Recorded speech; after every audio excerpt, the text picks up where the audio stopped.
কাঠের উনানটা আমি কিভাবে বানিয়েছি এটা কিন্তু তোমরা অনেকেই প্রশ্ন করেছো।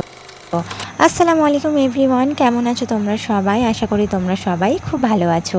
তো সকালবেলায় উঠেই চলে আসলাম রান্নাঘরে। আমাদের প্রত্যেকটা মেয়েরই বিয়ের পর যেটা গন্তব্যস্থান, তো আমিও কিন্তু তার ব্যতিক্রম কিছু নয়। উঠেই চলে এসেছি রান্নাঘরে, এসে জানলাগুলো খুলে দিলাম। এখন যেহেতু ঝড় বৃষ্টির সময়, তাই জানলা কোনো রকমই খুলে রাখা যাবে না। কোন মুহূর্তে ঝড় এসে যাবে, আর জানলার কাজগুলো সকালে হয়তো উঠে এসে দেখবো ভেঙে গেছে। তো সেই জন্য জানলার কাজগুলো খুলে একটুখানি রান্নাঘরটা পরিষ্কার করে নিলাম। আমি যেহেতু রাতেই এখন থালাবাটিটা বেশিরভাগ ক্ষেত্রেই ধুয়ে নেওয়ার চেষ্টা করছি, সেই জন্য সকালে অনেকটা রিল্যাক্সই হতে পারি। তো এখানে কিন্তু রান্নাঘরের কাজ কমপ্লিট করে ঘর বারান্দা সমস্তটাই খুব ভালোভাবে ঝাড়ু দিয়ে মুছে নিয়েছি। আমি সকালবেলায় মোছার কাজটা কমপ্লিট করে নিই, তারপরেই কিন্তু আমি নাস্তা করে নেব। এখানে নাস্তা রেডিতে আজকে লুচি বানিয়েছিলাম। প্রত্যেক দিন রুটি খেতে একদমই ভালো লাগে না, ঝট করে এখানে লুচি বানিয়ে নিয়েছি। আর তারপরেই কিন্তু নাস্তা করার পর চলে গিয়েছিলাম কাঠের উনানটা ল্যাপা দিতে। সকালবেলা আজকে আর সময় হয়নি, সেই জন্য কিন্তু এখন রেডি করে রেখে দেবো। যখন আমি রান্না করতে আসবো তখন কিন্তু একদমই সমস্তটা পরিপাটি দেখতে পাবো।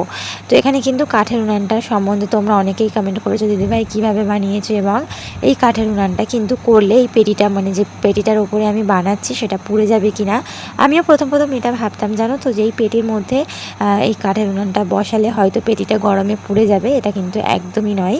তো সবথেকে প্রথমে কিন্তু তোমাদের এই পেটির মধ্যে পুরো একেবারে মাটি ভরতে হবে, তারপরেই কিন্তু উনানটা কেটে বানাতে হবে।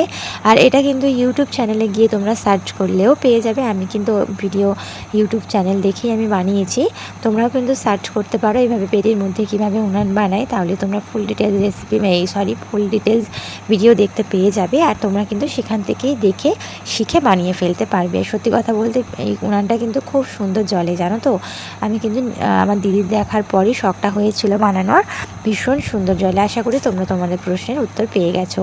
তো এখানে কিন্তু কাঠের উনান ল্যাপা দেওয়ার পর আমরা একটুখানি আমার যে সেলাইয়ের কাজ সেটা করে নিই।